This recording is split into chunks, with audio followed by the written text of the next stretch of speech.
we need to stop looking at technology based on technology. It's AI. Hey, let's go do AI. It's always fundamentally problem solving. So what problem are you solving or what opportunity are you creating? I think those are the two. Either you're solving a problem or you're creating an opportunity. Welcome to another episode of Paid in Full, where we talk about how the money is made in any space, business, profession, or industry. I'm your host, as always, Ogieva Imasuen. And today, we're looking into the future, building the future. And today's guest is going to speak a lot to it, right? So we're going to be talking about artificial intelligence, ecosystem building, and digital transformation, I guess. Yeah, digital transformation. Well, today's guest has a lot of titles to it, so I'm going to have to read it out for you guys. So he's not just your average tech entrepreneur, first of all. He's the CEO of Vault Hill, powerhouse behind Hilda, which is an enterprise AI solution already transforming how governments and corporations make decisions, from Lagos to Dubai. He's bridging the Africa and Middle East AI data and strategy together. But here's the thing. He's not just building tech. He's building futures. He's an AI lecturer, a PhD candidate, wow, and a South Summit Global Innovation Ambassador and the founder of Folajimi Daodu Foundation, where education, mentorship, and opportunities converge. Welcome to Paid in Full. Wow. Thank you very much. There's a whole lot more. I just had to shorten it. Well, you know what? When you were reading that out, I was just like, "Is this me? Yeah. Like, is this imposter syndrome or like what's going on here?" But we thank God. I was like, when I even saw it, I'm like, this is a rap sheet, But it's good to have you here. Thank you. He's a very busy man. We're happy we caught him. So, and without further ado, really, let's go into it. Okay. Yeah. Please tell us about yourself. And the two questions, right? Wrapped in one. So tell about yourself and how you transitioned into AI, where the interest came from. Okay. There has to be some foundation before you got there. Oh yeah, absolutely. Okay. Absolutely. Please share. So hey, my name is Folajimi Daodu. Really humbled and pleased to be here. About myself, geez, what is not on the internet? I like to cook. Okay. Cooking is therapeutic for me. I cook as well. Yeah, jollof rice. I can cook anything, man. I can make nkwobi. I've never tried nkwobi though. There are a lot of guides on YouTube. There are a lot of guides on YouTube. I learn a lot from YouTube. Yeah, literally. That's the go-to place. Yeah, it is. I made ogbono soup recently. Done that. With the leaves? Yeah, with the leaves. Okay. Ram meat. Okay. Have you made a sherry kebab? No. Okay. I made shawarma before. Okay, that works. Nice. That works. Yeah. Amazing.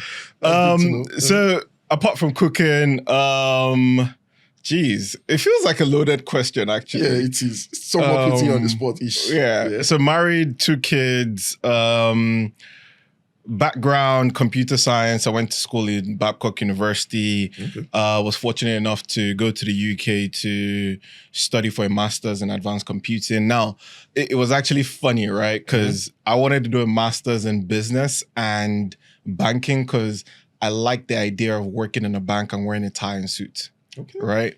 So luckily, when I made applications to the UK, I got conditional offers, and there's still a bit of time, right? So I put them on a spreadsheet, and I had a conversation with my dad, and I go, "Daddy, hey, this is what I want to do. Exactly. This is what I want to do. This is the location. This is cost." Yeah. And he goes, Mori, computer science, nibi, which means I did not see computer science as part of your master's, and I'm like, I already have a degree in computer science. Like, I want to go do something else. And he's like, oh, okay. If you want to go and do it, you pay for yourself. Wow. I was like, okay. I was like, I swallowed speech first. I was like, okay, what do I get? North of £25,000 at the time. So luckily I went back to some schools, reapplied, got admission to St. Andrews, which is technically the future king of England's alma mater. But I didn't go there. I was like, nah. I want to create my own story. No, I'm just joking. I get the joke, but I did a master's in University of Bristol. Fast forward. Again, the way God works is just very, very magnificent. And after I did a master's in Bristol, my set was the last set. They were giving something called the post-work study visa. So that allows you to work in the UK for, 2 years thereabout without a sponsor, right? Yeah. And I applied for it, I got it, and I was looking for jobs. Like, we're applying for, I remember myself and Timila Kufeji were applying. It gets discouraging after some time. Bro, the amount of unfortunate rejection emails that were getting. I'm like, dude, I have a master's. We're applying for undergrad, entry level jobs and still getting rejected. But again, that happened. I'd already bought a ticket back. I think at the time when I finished Babcock, I was making velvet slippers, the ones that have your name, your face on it. So I'd already started my hustle game back in uni, right? I sold turkey, I sold pure water in school. Wow.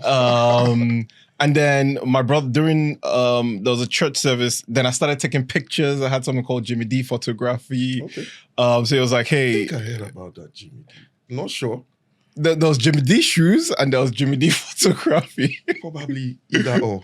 I'm pretty sure I've heard and then there was a time my brother had a church program. He was like, hey, come help us take some pictures. And I was like, hey, it's not like I'm doing anything. Why not? Might as well. So during that program, he was like, all these jobs you're applying for, why don't you just say to them, you'd work for free for a couple of weeks, at least get your foot in the door. I was like, masters, we get masters, for free. Do you know how much daddy paid for the masters? Let me even get some of that master's money back first before I say start working for free. And hey, as God will have it, I think the Holy Spirit touched my head. Yeah. There was actually one role that I hadn't heard back from in a while. And I reached out to the recruiter and I went, hey, I'm just thinking I could come do a 6 weeks internship with you guys, blah, blah, blah. That same day, I think he buzzed the hiring manager. I got an interview that same week, like a second stage interview. Long story short, that same week, I got the job. And I think it was £150 a day at the time. Really? I kid you not. I was in my head, I was coming to do this for free. And I was like, see me balling. So I went to Nigeria, still balled, I came back. Yeah. And then started professionally. Oh yeah, let's start. So I started off with project management. Okay. So, transformation, change, work through it, highs and lows, challenges here and there. And it's important that I mentioned this, relationship building, networking, and just investing in relationships is really, really key, right? So I'm one of those that I cherish my relationships, right? I buzz people, I check up on people. If there's any advice, if there's time people need, I'm there, to support, to the best of my ability. And that first team I worked with, we all got along so well that my boss in that team went to the bank. He went to RBS in the UK and he took everybody apart from me. Yeah. And then I was like, guys, I'm here. What's going on? And then long story short, a few months later, I went to work in the bank as well, RBS. So that dream I had of working in the bank eventually manifested it. Now, right? Bro, if you check my Instagram, man, there are enough elevator stories with tie and suits. And bro, I think I killed it, right? To the point I was like, okay, I think this is about hype now. I want to start wearing sneakers. But we'll come to the sneaker story in a bit. And then what happened, worked with Barclays, led the divestment between Barclays and ABSA in South Africa. So I and my team were in Johannesburg every month for the best part of 2 months. That really shaped my career. Eventually became a transformation director. So I was that guy you gave between $5 to $10 million to spin up a program, mobilize a team, deliver a project, and then on to the next one. And then before I actually became a transformation director, I was a vice president and I was like, okay, hey, I need to become a director. So for me, I was like, hey, I want to rise. And I was like, okay, let me go do an MBA. So an MBA was, I wouldn't call it a gift, but it was me saying, Daddy, here's my MBA. Here's my MBA. Here's my finance degree. Here's my international business, right? So I did an MBA. I paid for that myself. It was significantly higher than the 22,000 pounds I was, being asked to pay if I wanted to do that by myself. Yeah. And I think when I got the degree, I literally sent it to my dad and I said, "Dad, This is it. this is it." Guess what he did? He was like, "PhD encore? Where's your PhD?" I'm like, "Dad, chill now." Chill. Like, Acknowledge this first. no, bless him. He does have his PhD, so that's why he's always like, he's like, everyone has to be a doctor. Everyone, I'm like, okay, nah, just chill. Just chill, I'll get there. I'll get there, right? That happened, and eventually, while I was doing the MBA, the reasons for doing the MBA was to have a career projection, right? And in between that, COVID happened. In between that, Voltil was birthed. And then my incentives for the MBA changed, right? Because in between that, I also left Barclays. So I didn't even need the director role again. And, I started my own company, and it was challenging the first 6 months. And then eventually raised some money, and then it was like, oh, okay, we've kind of arrived. Steady the ship. Steady the ship. And then, cash now, so. Well, we'll come back to that in a bit. And then while doing all of that, I think with digital transformation, understanding technologies, with my background, we already started doing AI back in Babcock. We started doing AI during my advanced computing days at Bristol. But it now became a thing when ChatGPT came about, right? And for me, I've always prided myself with, how do you do better? How do you keep on learning? How do you keep evolving? And then I figured out, okay, hey, let's go do a PhD. Because if I take a step back, my MBA dissertation was on virtual reality and learning in the workplace, which again tied back to Voltil, which at the time were, building a human-centric metaverse and virtual reality. So for me, I always wanted to tie the academia into the industry. So that way I'm with colleagues in the academia, understanding what theory looks like, and then industry, what practical looks like, and then brings that full circle and, hey, here's what revenue commercialization would look like. And then for my PhD, now working through an AI concept that I could bring back to the business. So I think that's how the journey started, and that's where we are today. Part of it was also necessity. As a startup, you have to be resilient. We raised about $2.1 million with Voltil back in 2022. We quickly ran through that, in as much as I was like, man, we have billions in the account. Hey. Dude, done. Man. I was like, okay, this is why Facebook, OpenAI, they keep raising billions and billions, because once you get into it, you start seeing the cost, and ultimately customers, revenue is important, right? Gone are the days where as a startup, the idea is let's just raise till Series F, forget profitability. No. It's business 101. If you spend 1 naira, you need to make 2 naira. 2 naira back. Like literally, like max, you make the same 1 naira after your cost, So for us, we started thinking through the metaverse itself, I wouldn't say it's a hype. I still feel like the application is still going to come, but it's not still mainstream. It almost reminds me of back when we had 3D glasses. It was a thing at the time, and then it kind of fizzled out. And then you have, exactly. So with the advent of AI, we're like, okay, let's look at the product ecosystem within Voltil, and one of it was AI avatars, right? We're going to use that for fashion, like Fortnite and Roblox, but we said, hey, let's look at this with customer service, and let's look at this as an avatar within people's businesses. So imagine Nairametrics having an avatar called, Collar.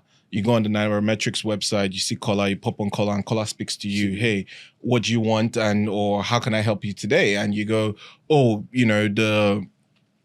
play me a clip from the award show you guys did recently, and the clip literally comes up. I don't need to scroll through, your web pages. We will actually need we'll talk about that. The team is waiting to implement this. We need Collar. And because of that necessity, we doubled down on AI. We were privileged to have a partnership with Meta AI as well. It gave us access to Llama 2, Llama 3, which are large language models, before it even dropped out, publicly.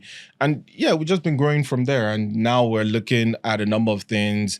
We're looking at technology within the event and MICE industry, and looking at how we bring innovation. Sorry to cut you short. Events and MICE. Correct. Can you elaborate, MICE? So MICE is meetings. Oh, I can't remember what the I is.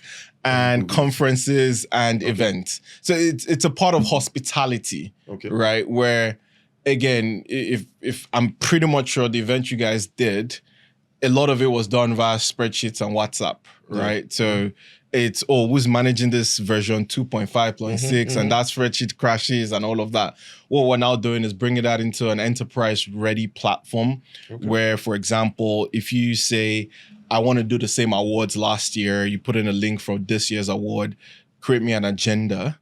It literally spits out an agenda with AI. With the same format from previous. Yeah, or you could enhance it. And then it then helps you suggest speakers if you want to do like a conference style setting, to go, hey, we're talking about financial inclusivity for the Naira. Who's the best speaker in Nigeria? Who's the best Pan-African speaker? That I can, so AI goes through LinkedIn, searches all the algorithm and recommends, the speaker for you. So rather than your guys looking at, who do we need to call for this? How do we get this, person to come out? AI does that for you. And then you could manage the event off the application. And there are a lot of AI tools. So when you're inviting international speakers and they want to onboard and they have to put in their passport details, literally just take a picture of the passport page, and optical character recognition and natural language processing brings that into the application, and you have all that detail there. And then once you're booking their tickets, once you put their location, it references Amadeus, which is a travel agency for flights and all of that. And it tells you what the estimated flight is for that speaker, just at onboarding rather than just from snapping the passport. Correct. Wow. Correct. Wow. I'm putting a location, so if the speaker is coming, with a British passport, is coming from the US to Nigeria, what AI now does in the platform is, hey, this person needs a visa because they're based in the US and they have a Nigerian passport. They need a visa. And then based on their location in the US, if they're flying from Washington to Lagos, because it already knows the event is in Lagos, it tells you a business class ticket is, $12,000. So you almost see start to anticipate the cost almost immediately. That's a lot of work done. Oh, yeah. That's so robust, really. Yeah. No, again, within the events space, the technology is more around attendee attendance, so RSVP, invites, but no one looks at the back end, no one looks at the organizers to go, what problems are you facing and how do we innovate with technology to solve those problems? So that's how, we're using AI, and that's, the birth of how I'm like, hey guys, we need to double down on AI. And it's funny I say this because when we started the Metaverse, I think back in February, March 21. And then that's Metaverse with Vault Hill. With Vault Hill, correct. And then Facebook rebranded to Meta in, I think, October, November that same year. And everyone goes, oh, Jimmy, that's what you've been building? Jeez, man, you're the Black Mark Zuckerberg. I'm like, no, guys, stop. But they started understanding it. And part of the reasons why, the adoption of that today is still very challenging is a number of things, hardware. The virtual reality headset is, price point of almost $400, right? It's quite expensive. Yeah, exactly. The monthly average income in Nigeria is about $100, again, depending on where you go to. So those are part of the challenges, but I feel like as technology advances, the cost reduces, So if you look at the MTN, Nokia 3310 back in Obasanjo's era, a SIM card was $50K. Now it's like, you even get free credits. Almost off the shelf, like you just pick it up. Exactly. So I think that's where we're gonna get to. Wow, that's good. So events, are you looking to go outside events as well? So right now we are, I think this is hot, fresh off the press. So we're going to Volta is going to evolve into a venture studio, right? So what that means is it's going to be a company that helps startups and other companies incubate. So if you have a idea predominantly that has a need for technology, come to us and we'll help you get that off the ground, either by building or funding or just advisory, right? So you might already have a product, you might already have a customer, but you're thinking, hey, how do I add a new revenue stream? So again, just example of what we were talking about before we started, where, one of the ideas could be you guys creating an in-event podcast where you could start charging event organizers X amount. So that's a new revenue stream for you guys. So those are the kind of things we want to start doing, moving forward. My light bulb moment. Hey. And, we currently have 3 products we're working on, and we're going to start announcing them subsequently. Wow, that's nice. And, to think that you've really covered a lot, right? I mean, a lot, like the average person, let's work with the somewhat ignorant AI user, right? Excuse me. I'm coming off with a cough. I don't even know where it's at. Sorry about that. Yeah, so the average AI user today out there just feels it's ChatGPT, give it a prompt, and that's it, right?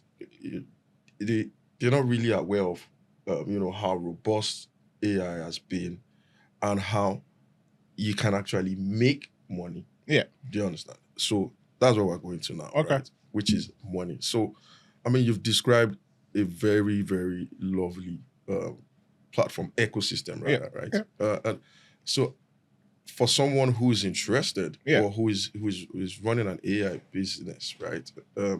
How is the money made? I know. I mean, on the surface is, you come to me, I'll do it for you. Yeah, but how exactly is the money made? The back end, everything that's the blood, sweat, and tears, really. Yeah. Again, guys, the this hour is free, right? Any hour after this is charged, so I'll send an invoice. Yeah. But I guess. Pardon us. No, it's fine. Yeah. I guess it's looking through a number of things, right? I think we need to stop looking at technology based on technology. It's AI. Hey, let's go do AI.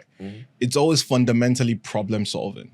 So what problem are you solving or what opportunity are you creating? I think those are the two. Either you're solving a problem or you're creating an opportunity. So let's break those two down, right? Okay. So if again, I'll use Nairametrics as a case study here, right?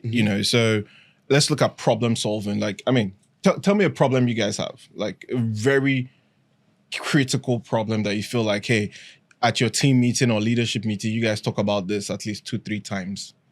Sorry to put you on the spot, by the way. I immediately said that I just saw my boss's face. I'm like, I am Ugo. Yeah, but what problems do we have? I think I won't call it a problem, right? Because every day we're trying to evolve, right? So is taking the next step. Yeah. Do you understand that? Like you said, so creating opportunities, right? So we're looking to do a whole lot more. We're looking to be number one in our space. Yeah. We're looking to do, in-house, in-event, right? In-event podcasts, those kind of things. So that's what our problem is, really. Okay. You understand? So walking into, I won't say the unknown, but, evolving, right? Yeah. Again, because I hear what you're saying about put what you've said in the opportunity segment. Yeah. Now, let's look at the problem. Let's create a problem, right? Oh, sorry, not create. Let's talk through a problem. Let's look at HR and payroll, right? You guys get paid on a day, a month, right? Now, averagely in Nigeria, some people don't really use a payroll system. They have a spreadsheet with people's names and salaries and bank accounts, and someone literally has access to the bank and then pays or either uploads a bulk Excel spreadsheet and gets people paid, right? Now, how do we bring AI into the picture with that, right? Now, that could be a problem where if the person doing that is fatigued or, someone makes a mistake and it isn't checked, I could get an extra zero in my account. Definitely. Right? Which I literally... It's hurting. I sent, I kid you not, this is true talk. I sent money to someone, I should have said, like someone else that had the same name yesterday. Really? 50 grand. I kid you not, I'll show you the message. Yeah. And I was like, at first, the person I sent it to, like, was an Agbalumo seller. Are you serious? I bought Agbalumo from in February this year in Akure. Are you serious? So you saved the account or what? Well, I had an account, I think I did. For some reason. I don't know why. Yeah. I did. And I was going to send 50K to Blessing, who works with my wife here, right? And I sent it to the wrong Blessing, right? So I was first of all looking at my messages that, where is this Blessing's name that I've sent to? Dude, I checked my WhatsApp, wasn't there. And I found out it was in a text message. And I saw the chat, she was helping me send Agbalemo when I was in Accra to bring to Lagos. So I messaged her and I was like, please, I made this mistake. Can you send it back? Long story short, I got the money less 10,000 naira. I'm like, you see? So if again, coming back to HR and nairametrics, if we had an AI checklist, right, that goes, hey, this is how much, Shegun gets paid every month. This is how much, Tunde gets paid every month. Sarah gets paid every month. Before I run or do an upload, quickly do a check, based on these salaries or based on their contracts. So it could even be having a collar like we talked about, an internal knowledge base for nairametrics that is private to the leadership team, and then Kola has everyone's contract, right? So when the HR lady or guy wants to make payments, Kola is reached out to. Now Kola is still an AI bot, but has all the information, and Kola goes, hey, check this as a prerequisite before we get people paid. Check this so we don't overpay people, underpay people, or make a mistake, So that's a practical use of AI, right? And now, how do you build that? I kid you not, you can ask ChatGPT. It's not a complicated stuff. There's a lot of tools out there. There's a tool called N8N. Literally, it's a no-code, low-code tool that you could literally set up by yourself in like 5 to 10 minutes. Just this process, orchestration, and using AI to check is stuff you could do quite easily. Now, to the layman who doesn't have a computer, but has a smartphone and has access to the internet, again, it's how you use ChatGPT, right?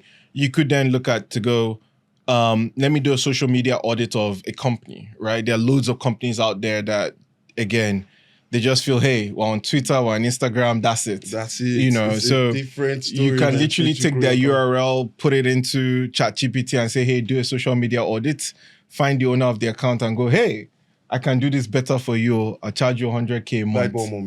Light bulb moment. You get me? So it's always the problem. Look for the problem first. Now, with the second part, which is opportunity, you talked about it. Okay.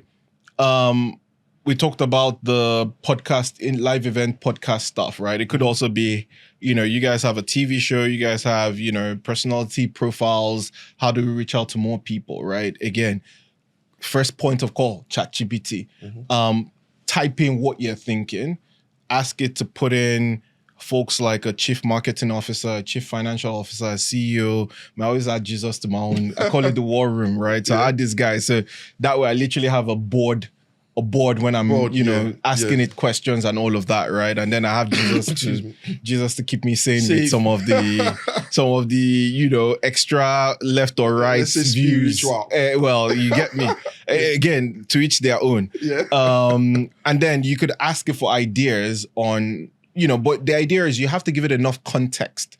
With AI, it's all about data. It's what you feed in, you get out. Yes, it has historic versions of events, but we need to start feeding it with data that we think about to train it. Now, question mark around ethics, privacy, and all of that, that's a conversation for another day. But when we look at commercialization, it's as easy as that. So it's almost like, you're running a business, put your business there, put some metrics, put your customer base, your demographic, if it's female, male, age 16 to 35. I'm running, a content creation platform. How can I add an extra 1 million naira in revenue a month? And, you'd be surprised with some of the ideas that comes out from it.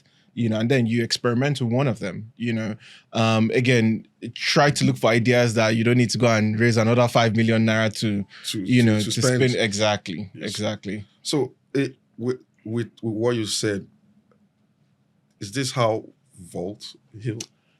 Well, yeah, we've done some of this stuff through ChatGPT. I'm not gonna lie, that's what it's there for, and we pay for it, right? So we paid for.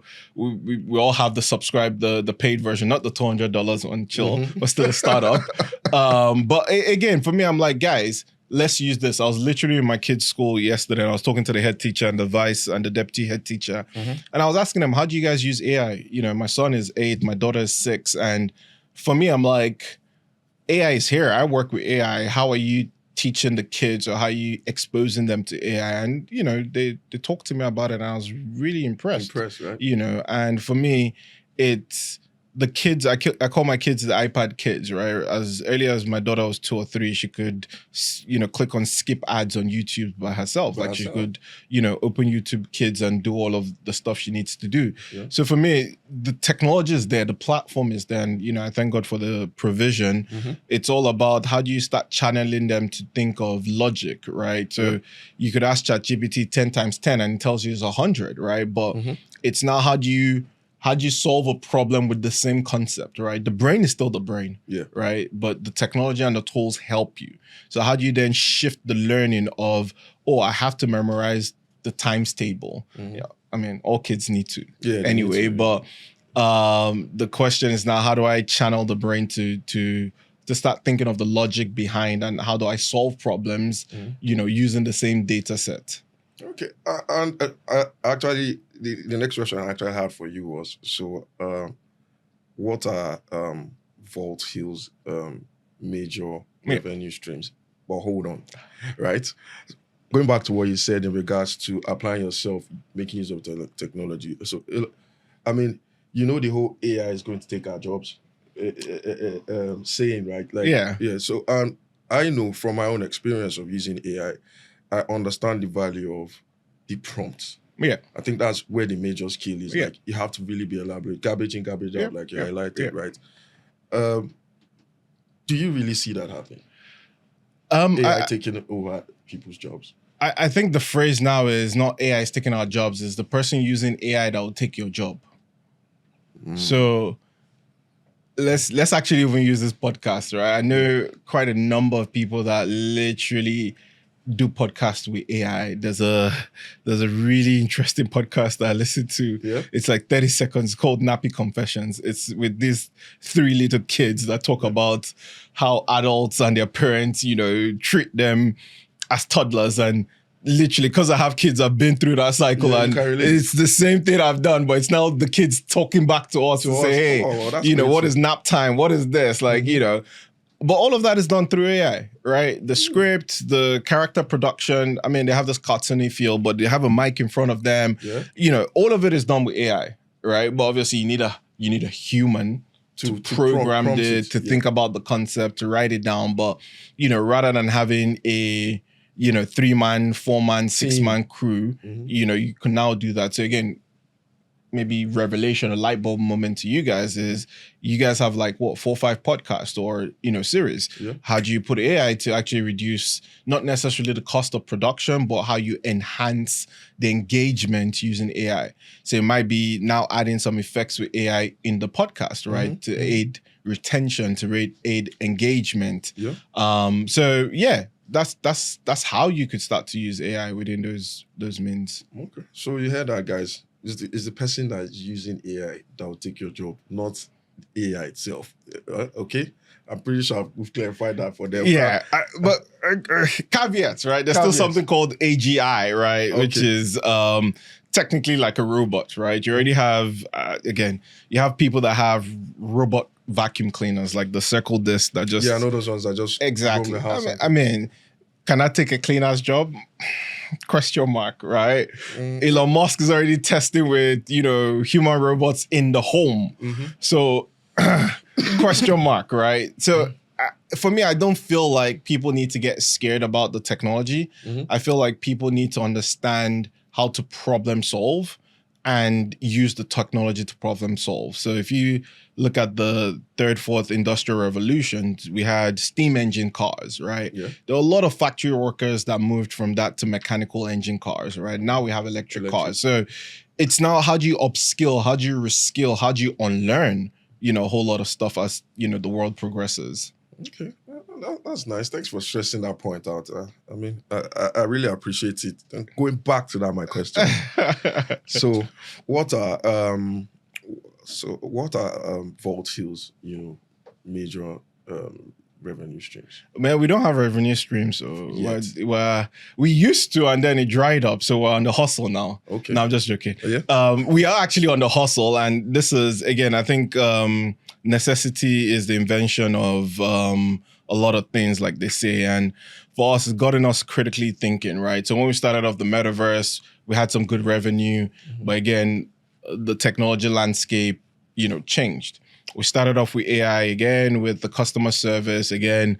Almost everyone has a chatbot now, and the cost of implementing that is like almost, no cost, right? So for us, it's now thinking, we've looked through 2 cycles. We've looked through customer acquisition. We've looked through client acquisition. And we're like, okay, guys, let's go find something where we're really, really confident in terms of the problem, in terms of the customers that have a problem, and in terms of how we monetize.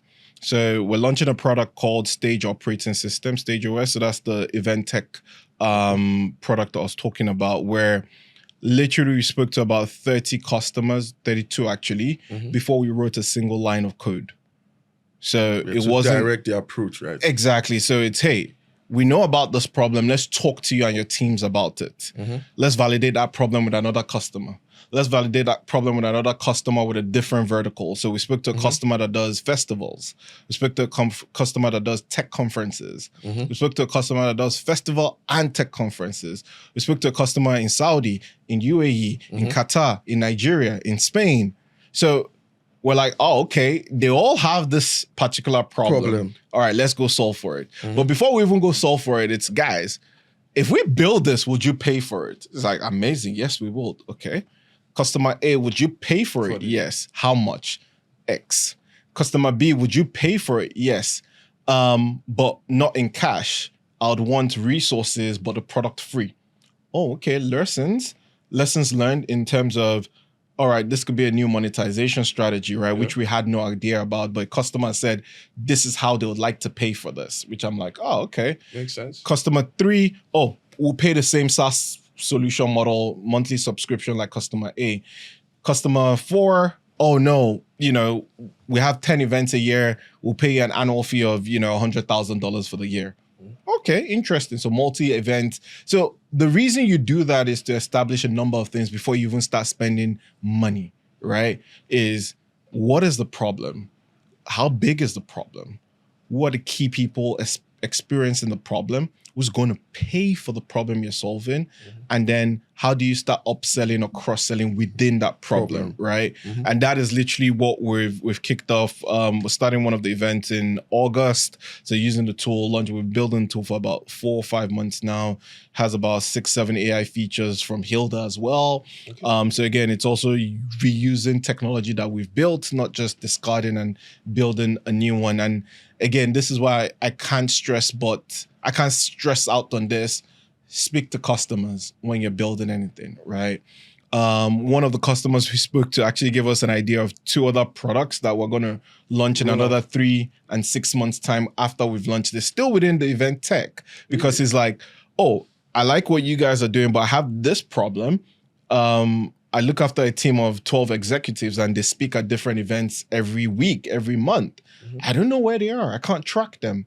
If I had a tracking platform that gave me great insights and, return on investment on some of the leads generated at this event, I'll pay like, $5,000 a year. It's like, oh, okay. That's one customer. Yeah. So imagine doing that for 100 customers. That's $500,000 easy. But that was just from a customer conversation outside of the core product, but can be tied back to the product. So again, this is where, I can't stress talk to customers. Because the reason why I say this confidently is when we started Voltail, when we started Metaverse, it was, hey, this was a futuristic idea. Let's go build it. This. So first, we already lost like $60,000, about $50,000 between 2 technologies. So we started off with Unity game engine to build the characters and the avatars. Again, apologies, I'm going a bit technical. And then we had to switch to Unreal Engine. So it's almost like you go to Apple and then you switch to Microsoft. People that understand Apple have their own skill sets. Yeah. People that have Microsoft have their own skill sets. So what we now did was we had to now rehire skill sets and repay for technology, just because of a decision. Now, had it been we had talked to like 100 customers and this is what they like, this is how they like. Have had to make that decision. Exactly. Yeah, exactly. Yeah. I like that. So, taking back from what you said, really is the question was revenue stream. Yes, right? Yes. So so definitely, you've given us a first-hand experience approach. You don't jump into it. do your research, meet your customers, then you can build for them. Yeah.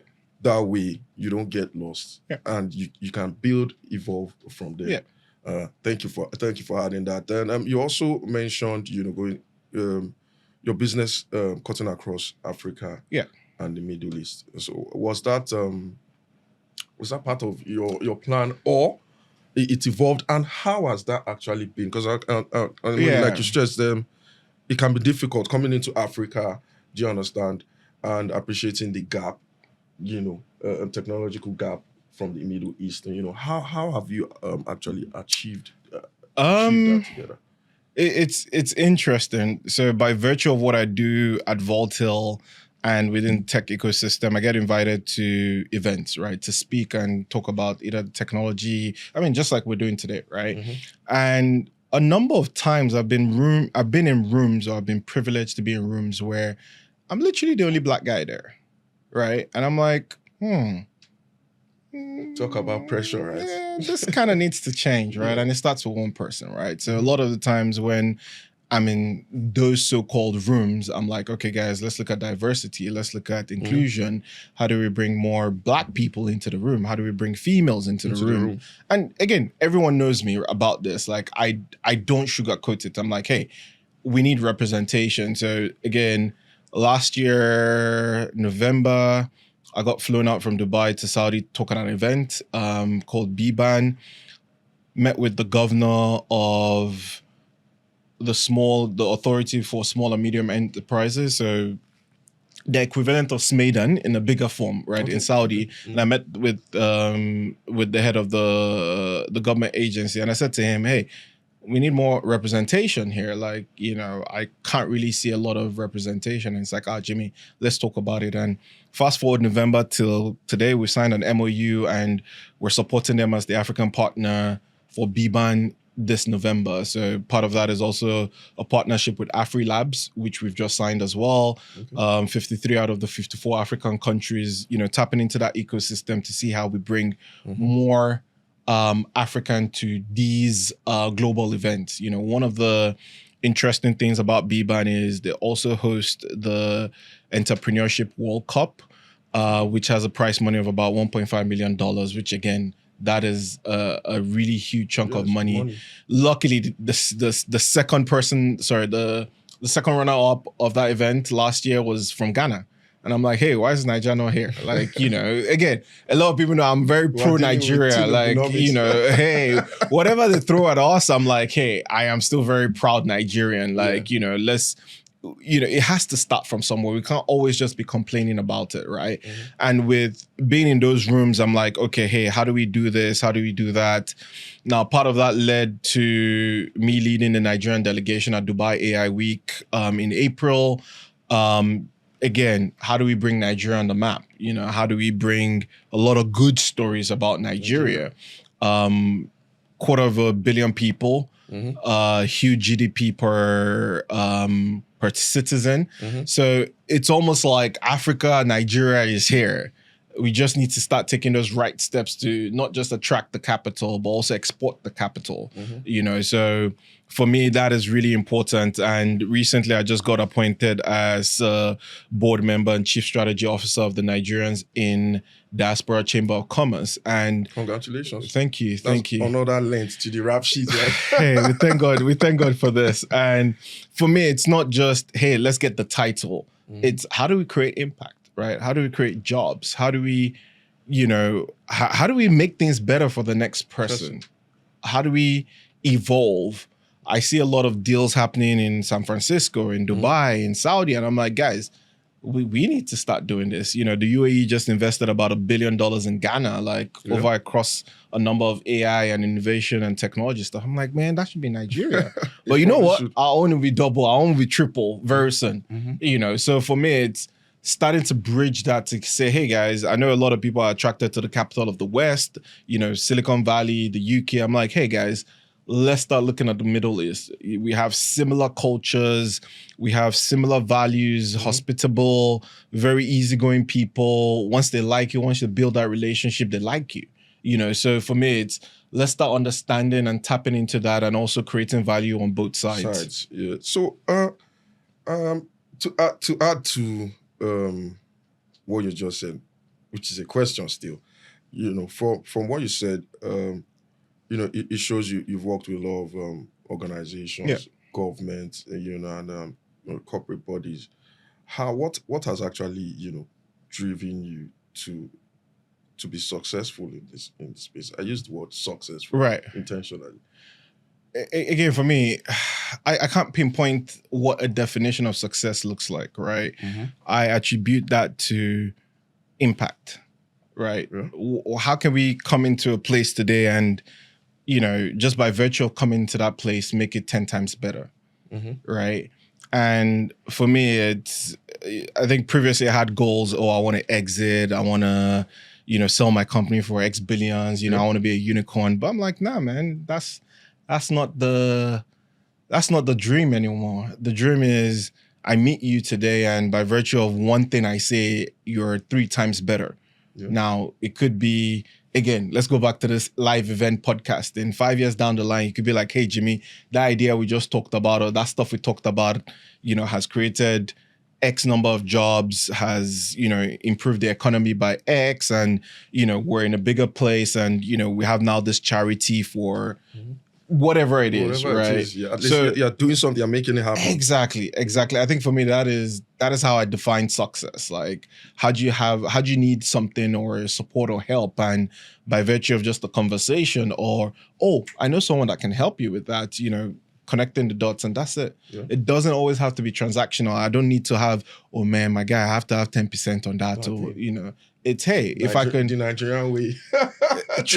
I kid you not, trust me, the amount of people, like even when I first moved to Dubai, like I met some lady at an event and she's like, oh yeah, I know what you're doing. I can connect you with this. I was like, okay, we exchange contacts. Next day I saw an email with an MOU and a introductory fee contract agreement. And you're like, what's going on? I'm like, is this how it is? I guess so. This is how it is. I'm like, okay, me, I play differently, right? I'm like, hey, if it's something that makes sense, that can impact people, I'm all for it. Yeah. And that got me to start the foundation, where we started off with just going back to my alma mater, Babcock, and going, hey guys, like, I want to give back, right? I don't want a process where I have to stress myself every year. Just tell me who the best graduating student is for the year.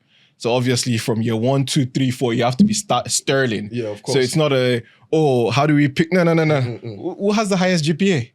Period. And here's a cash prize and here's a plaque. And then for the last 7 years, we've grown that from 1 student to 5 students to 3 jobs to, doing something bigger this year. So for me, it's all about, how do we do that? Same thing with Lasut and Luth, sent a couple of my employees to go look at pregnant women who can afford their medical bills and folks in accident and emergency that can't afford their bills. And, every quarter we try to do something to either pay off some bills or reduce some bills for them.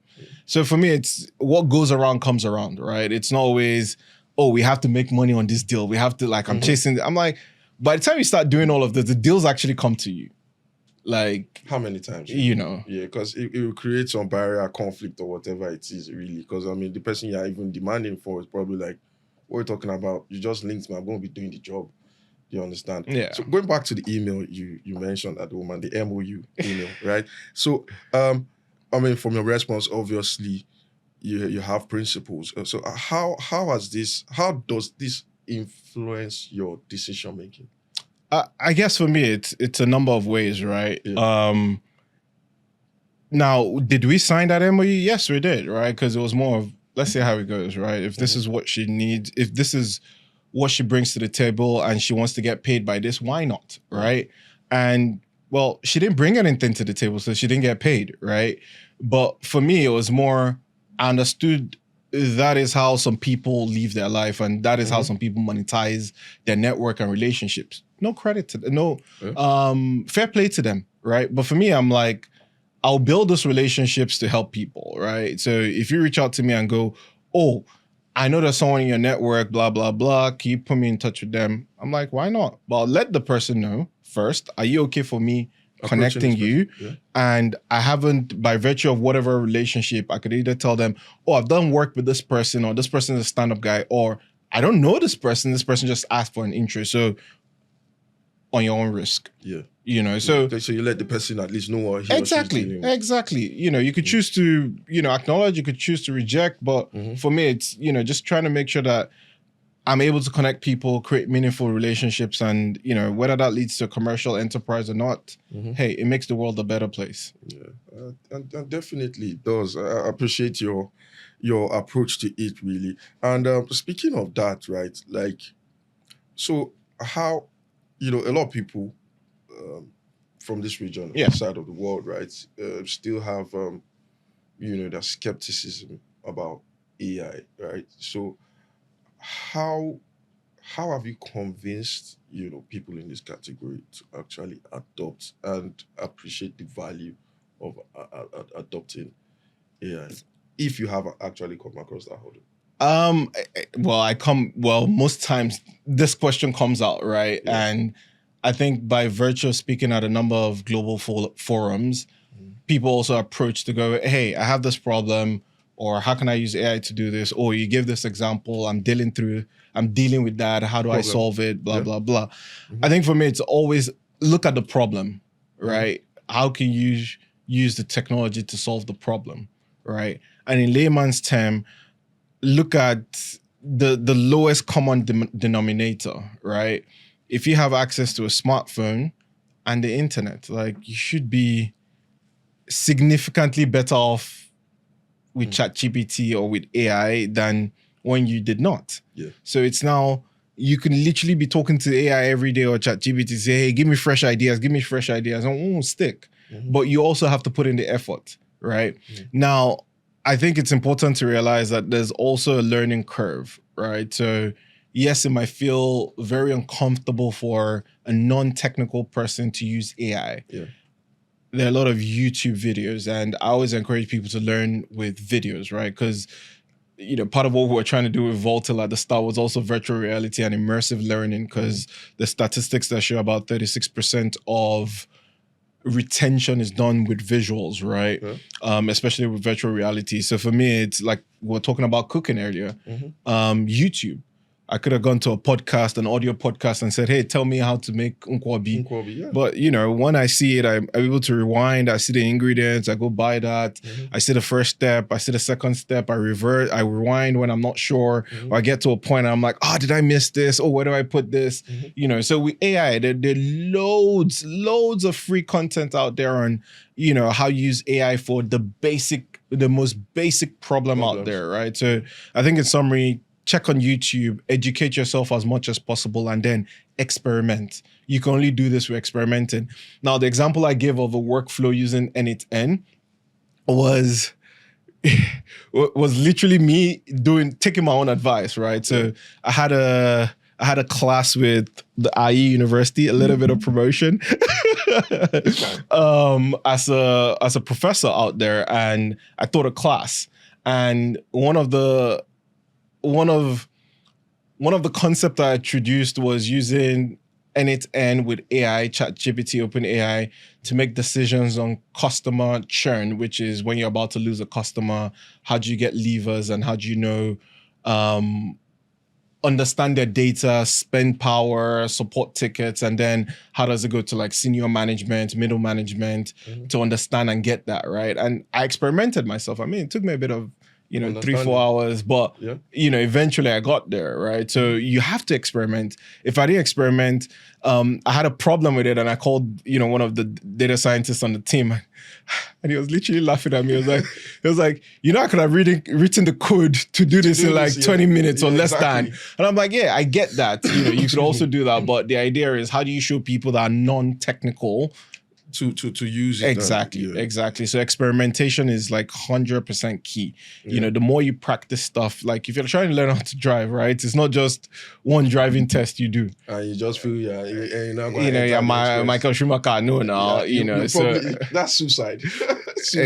Exactly. So you train to the point where you do a test, an instructor sees you, or the driving license driving instructor sees and then passes you, and then you get a license, and then you continue practicing. So the same thing with AI and any technology out there. Okay. I'm going back to your teaching career, right? Yeah. How has that been? I'd like to know the I don't what level of students is it young intermediary Oh no, they're tertiary master's students, master's students and working professionals. Okay. So as a lecturer with the Bahrainian Institute of Banking Finance, that is folks within the banking and insurance sector, looking at how they use AI practically in their day job, right? So anywhere from robotics process automation, which is RPA, to decision making. These are people that need to make decisions, either at a mid-level or senior level. So it varies, right? So it's almost like, someone that has a budget of $500,000 a year or a team size of 3-4 people. How do you use AI to 10x productivity, right? And when I say AI, I'm not just talking ChatGPT, but the concept of the problem. So they could have a report they do every quarter that takes 100 hours. Okay, let's go through the process of that report and see what we can automate and use AI to run through, and then that 100 hours becomes 6 hours every month. That 94-hour productivity gap is what you could use for something else. Now, I'm not one of those advocates that goes, hey, you could fire that resource. No, it's how do you then use that 94% or 94 gap to then go to do more or to optimize what you're doing, to look at a different insights, because once you now have that time savings or cost savings, it's now how do you propel that with the business to do more? I mean, you have more people and more time, so definitely you should do more. And people have been adopting it well.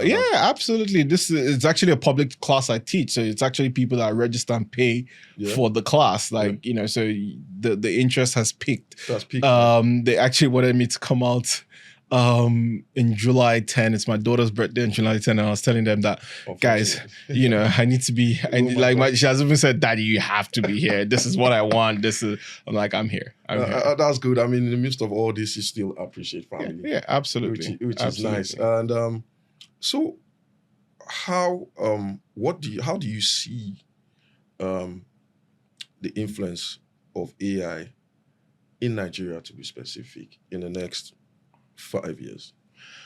A loaded question, but let's break it down in a number of areas, right? So let's look at immigration. Let's look at citizenship, right? So passports, visas on arrival, people coming into Nigeria, tourism, and all of that, right? So if you look at Dirty December, for example, it became a big thing. I mean, it's always been a thing, but I think it became a big thing. Just out of it. Exactly. Last year was like, oh, shoot. And then all of a sudden you had, I don't know if you guys did actually a report on the numbers. We did.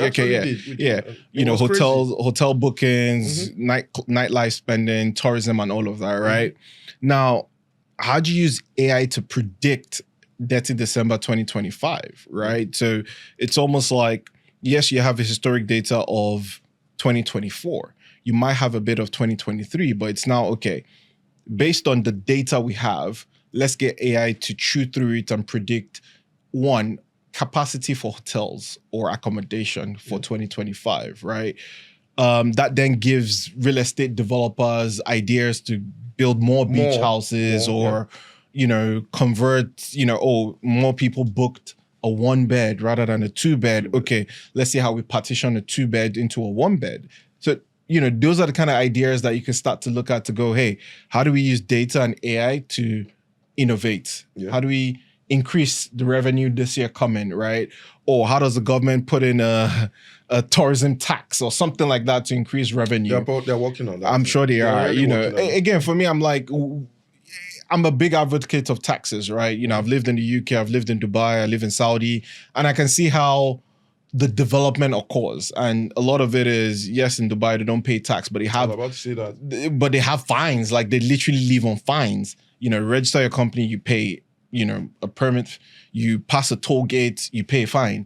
You speed, immediately you get a text message that, here's your fine. So, because they're able to, will I use the word penalize bad behavior? They're able to now get that money revenue. And, do that, right? Make the roads better, cleaner, safer, all of that, right? So I feel like with Nigeria, yes, question mark on how some of the money generated is spent, but the idea is we still need to ensure that all our internal generated revenues are transparently documented to the citizens to go, hey, we made X billions this month. This is how we spent it. You know, I know the governor and presidents are doing quite a lot of work around infrastructure development. And I think this is the first administration, both from a federal and state, that we could see a lot of things happening on social media.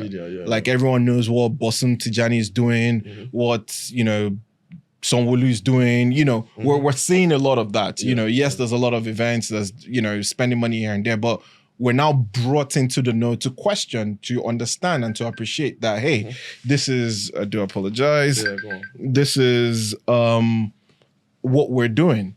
So for me, it's ensuring that we're able to use AI from a data perspective, look at all the ways we can either generate money or increase citizen satisfaction. How do I get to the airport? I knew that biometrics, computer vision, when I go, it scans my face and tells me I'm a Nigerian, and I just walk past. So I'm not queuing for, you know, an hour. Like you normally do, really. You know, and exactly. That's frustrating. Exactly. Yes. So again, we don't need to go, let's go all the way to space and build AI robots and all of that. Like there's still processes in Nigeria that easily with technology you could implement. Now, are the folks doing it? Yes. Is it at the right speed? No, because it's government. There's a lot of bureaucracy, right? Even in big corporates, you still get the same bureaucracy. That's why startups are able to, you know, churn through things quite quicker, because the decision cycle is shorter, there's speed, there's implementation power. So when it comes to things like that, call on government, call on big corporates to tap into that technology ecosystem in Lagos, in Africa, to start to innovate all of these processes we're talking about. Yeah, thank you. And that would be nice. I see that happening to a certain degree. I mean with individuals like yourself. So we just hope a lot of people continue to spring up and generally add more value in that space. And lastly, for the younger generation, looking to so do you mean the millennials or the Gen Zs or the Gen Ys? Let's work with the Gen Zs. Oh, Gen Zs, okay, right. Not the baby boomers. No. Definitely the Gen Zs are the ones that, in my own opinion, they should be the ones that should really carry the mantle of AI, because definitely, you know, it starts in that time, right? What advice would you give to a Gen Z, for instance, on how to apply him or herself who's looking to invest, you know, themselves in AI? There are a number of things, right? One is experimentation, like just constantly experiment. I think a lot of Gen Zs experiment. It's funny, last year or the year before, I can't remember, we brought a Gen Z to our leadership board. And some of the suggestions that they gave was, I was just like, what? What, we should do this? Yeah. And we experimented with some, and we saw phenomenal results, right? So again, part of it is, how do you get out of the mindset? Like I said earlier, we need to unlearn some things, right?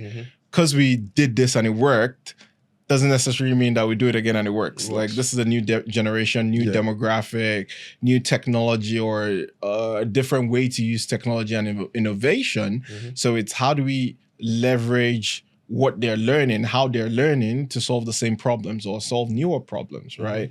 So I feel like problem solving is another thing. How do we ensure that Gen Zs are able to focus on the problems and then use the technology to solve that problem? So it's not just, hey, here's a new shiny tech. Oh, let's go build. Yes, that is good, because that creates opportunity where people don't know about. But I feel like a lot of times when you're creating or using tech for opportunity type things, it's very expensive, especially if you're doing a business to customer type product or service. Marketing just takes a whole lot of money from you. A whole lot. So for me, it's focus on problems. The loads of problems that people know about, people don't know about, that can be solved, right? So I think patience is another thing, right? You know, I think I've had a couple of conversations with a couple of my friends that run organizations on senior levels in the organization, and they, you know, a couple of Gen Zs come on board and they're like, oh man, I don't like doing this, and I quit today. Yeah, It's like they do that a lot. it's like, oh, okay. Like, do you understand the concept of working and earning money? Yeah, exactly. Like, so I think that patience of, I wouldn't say patience to rise to the top, but patience to learn, right? Because that comes in different segments, right? Just the fact that something makes you feel uncomfortable, but you learn through it and you understand the experience is patience in itself. And that is something you do not teach in school. That is something you experience on the job, right? So again, I'm not advocating for you to be in an uncomfortable situation all the time. No, please don't quote me on that. But what I'm saying is there are just times you have to step out of your comfort zone to take the next step, learn the next step, and, you know, take it from there. I think those are, you know, the three things I'd say. Thank you very much, Folajimi. I really appreciate your presence today. No, thank you. We've learned a lot, and I normally do a recap for my audience. So definitely, you guys have heard it from the horse's mouth. Don't just jump into developing or do you understand, apps or whatever it is, right? Understand. You should be looking to solve a problem. Okay, provide a solution to a problem. Speak to your clientele first. Understand what the requirements before you go ahead to build. Apply yourself. Invest in yourself. Be patient. Teach if you can. Sorry to cut you. I kid you not, that teach is important because that is another way of learning. Yeah, it is. You know, if you're teaching something you know or you're learning, it sticks way more than you just going to a class or you just watching a YouTube video. Yeah, you probably even get questions that you've never been asked before in areas you've not seen. But like, whoa. Yeah, feedback. Exactly. So you've heard it all. Folajimi is a robust AI personnel, in my opinion. And I'll say thank you very much for being here. Folajimi, you are paid in full. Thank you. I appreciate it. I appreciate it. All right, guys. Take care. We'll see you on the next episode. Bye.